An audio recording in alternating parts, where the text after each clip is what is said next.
Okay, here we are for the third card of the tarot readings. The tarot cards. The High Priestess, Gimel, is the third letter of the Hebrew alphabet, is a double letter. Its name means camel, because camels are used for transportation, for carrying goods from one place to another. The letter name suggests travel, communication, commerce, and like ideas.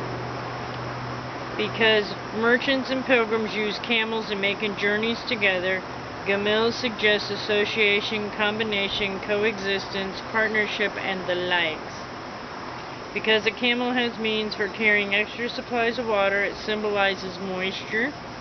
Finally, the camel is the ship of the desert, and its humps look something like a crescent. Gimel also represents in the English by the letter G, which also has a hard and soft pronunciation. Hard as in girl, and soft as in geranium. The numerical value of Gimel in Hebrew arithmetic and in reckoning, the numeration of the Hebrew word is 3. The number 3. The moon is the celestial body assigned to Gimel. First, because the moon is the satellite accompanying the earth. Second, because the moon waxes and wanes, just as a caravan is first seen in a tiny little dust cloud on the rim of the desert, then grows larger and larger until it stops for a while at some oasis city, and then grows smaller and smaller as it journeys thence on its way to its next destination. Third, because of the lunar crescent resembles the shapes of camels' humps, also because as the camel is the ship of the desert, it is also the moon, the ship of the skies. Finally, astrological nature of the moon is cold and moist. The moon an astrological symbol of personality, and the memories carried from one incarnation to another from the subconscious mind. In our color scale, the tint is assigned to the moon is blue, corresponding to the musical note G sharp or A flat. As a double letter, Gimel designates the pair of opposites, peace and strife. For as in the world, peace and war are mainly dictated by the conditions of the commerce, communication, and transportation, so in human personality, adjustment or maladjustments are largely determined by the response of subconsciousness to the things and people with whom we are brought into communications. Uniting intelligence is the mode of consciousness attributed to Gimel as transportation, camel, and caravan, brings distant places nearer together, and establishes communication between them. So does the subconscious, which is the connecting medium between the human personalities, unite us to one another, regardless of distance.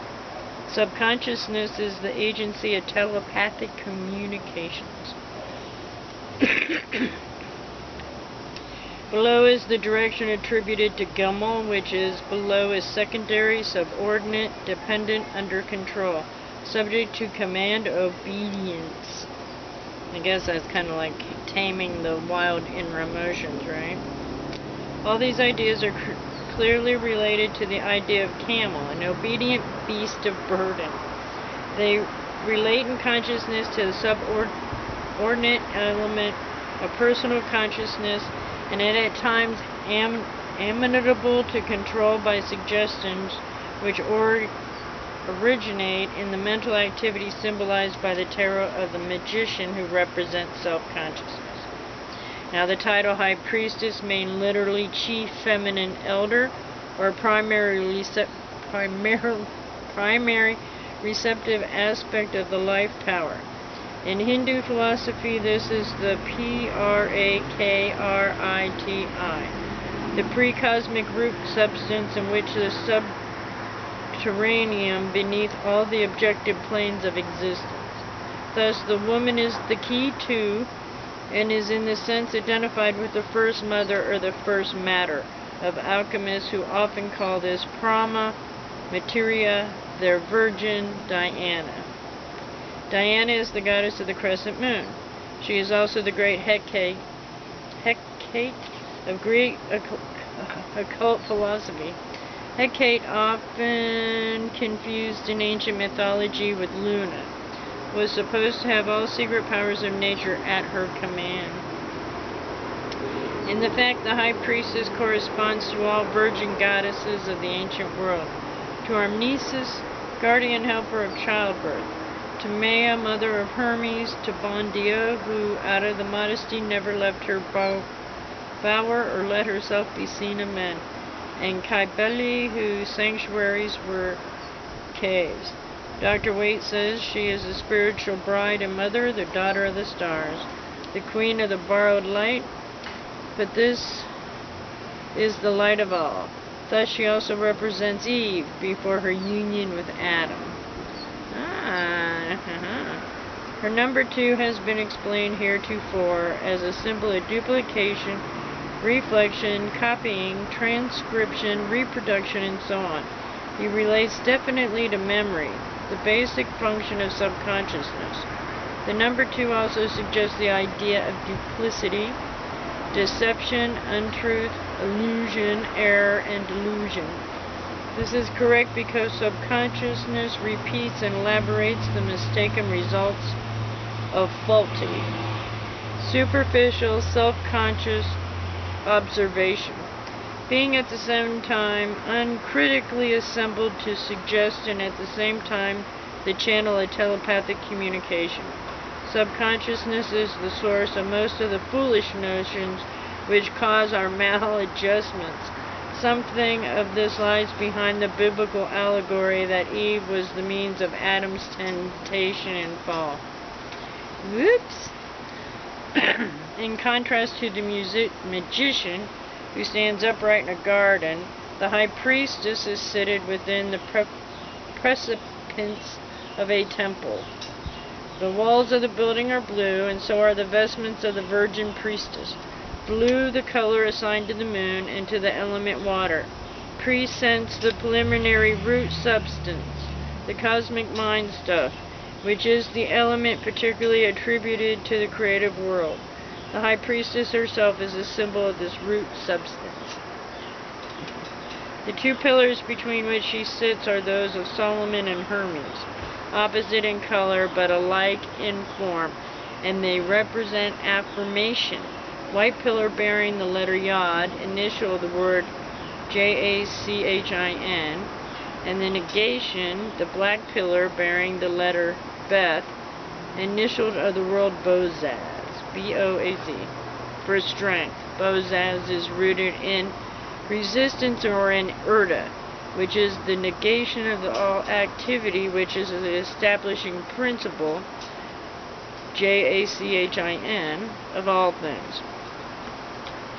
The High Priestess sits between the pillars because she is the equilibrating power between the yes and the no, the initiative and the resistant, the light and the darkness. Alike in form, close to each other, opposite in color, the pillars represent 3 laws of the association of ideas and of memory.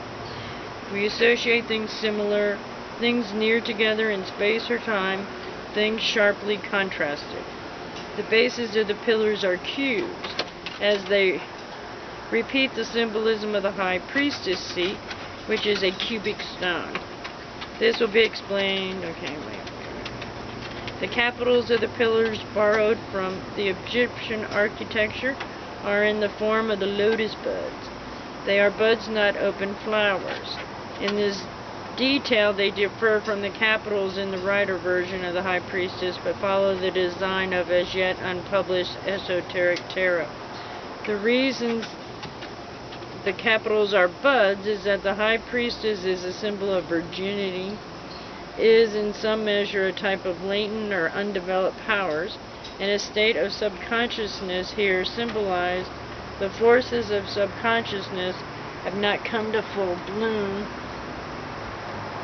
The veil between the pillars hints that the High Priestess is Virgo in Tactia. It is a phallic symbol of virginity, but is embroidered with palms, male and pomegranate female, as if to suggest the union of positive and negative forces. Subconsciousness is only potentially reproductive, and in the aspect represented by key 2, which is this one, it is, so to say, covered by a veil. Only when this veil is rent or penetrated by concentrated impulses originating at the self-conscious level may the creative activities of subconscious be released and actualized. I guess that's by not having any expectations about what you're doing to think that there is a final direct outcome when there's really not.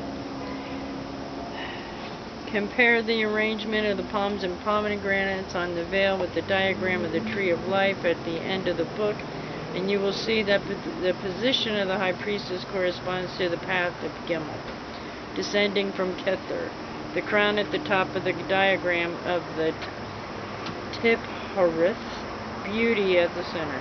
Note also the number of the Tiphareth 6 corresponds to the 6 sides of the cube where the High Priestess sits.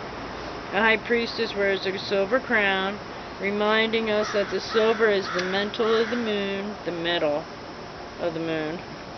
The crown shows the crescents of the waxing and waning moon with her full orb between. It is horned diadem of the Egyptian Isis, another of the feminine deities personifying root matters in all things. She sits on a cube stone, a symbol of salt, which crystallizes in perfect cubes, and a reminder of the saltiness of that mystic sea which is associated with the Virgin Mary. Since the time of Pythagoras, moreover, it has been taught openly that the cube is regular solid representing the earth, or actual material manifestation.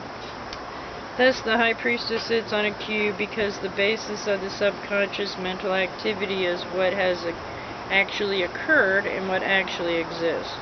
This underlying reality is what is designated in Hebrew by the name Jehovah, IHVH.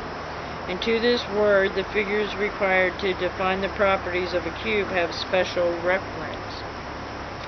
Every cube has 6 sides, 8 points or corners, and 12 edges or boundary lines. The numbers required to express a cube peculiar limitations being 6, 8, and 12. Their sum is 26. And this is the sum of the values of the Hebrew letters Yod, Hin, Vav, Hik, or IHVH, which is YOD, HEH, VAB, HEH. What actually exists is what really is. What materials and ideals alike misunderstand and misinterpreted is the real presence.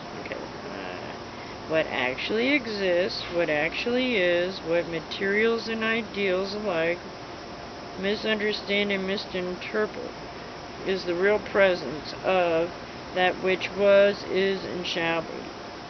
The real presence is the basis of all subconscious activity. The High Priestess wears a blue-white robe suggesting coldness and moisture, which are the astrological properties of the moon. God, it's all in cycles. It's all got a coming and going, an ebb and a flow. And the element water. The folds of the robe show a simmering radiance like that of moonlight on water, and below the white pillars the garment seems to flow out of the picture, like a stream. It symbolizes a stream of consciousness, familiar to students of psychology. In tarot, the robe of the High Priestess is the source of the river and the pools which appear in several subsequent major trumps. The scroll in the woman's lap is that of memory. In some versions of this key, it is a book half open. This is a record of past events in all mental and physical states, indelibly impressed in the subconsciousness. Subconsciousness is both universal and personal. Thus, the memory record includes the past events of race history, the past events of history of the planet, and the past events of the whole cycle of the cosmic manifestation. Hence, the scroll is inscribed with the word Torah, which is the Phonetic, phonetic equivalent of the Hebrew Torah. So the first Torah is Torah, the second Torah of the Hebrew is Torah, or the law, which is the Torah, means the law. Yet this word is also relevant to the Latin rota, R-O-T-A, from which, as explained in chapter 3, the very name the tarot is derived. Natural law is the cosmic subconscious record of every event in the innumerable cycles and subcycles of life, power's self-expression. In the rider pack there is a yellow crescent in the feet of the High Priestess. This is good lunar symbolism, but it confuses the symbolic issue. This will be better understood after you have read the explanation of the Empress in the next chapter. We're just turning it around, guys. The solar cross is equal arms on the High Priestess. Breast shows the union of positive, upright, and negative, horizontal, male and female, active and passive, originating and duplicating elements. It also foreshadows the completion of the entire cycle represented by the 22 tarot keys. Because of the cross of equal arms is the original form of the Hebrew letter Tav, T-A-V, the final letter of the Hebrew alphabet. Again, the same cross stands for Hecate, H-E-C-A-T-E, who among other things was the patroness of all crossed roads according to Greek mythology.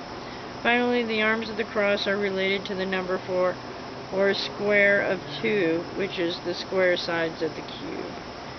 Now that's an interesting card. Yes, it is. The High Priestess. There's a lot more going on than what you can see. But if it's consciousness, then sometimes you just have to be who you are and it'll all turn out alright. So that's for lesson number 3. Or is it lesson number 4? Zero, Magician. This is number 3. Key. So I hope that helps. I hope it gets us somewhere. Let's keep going.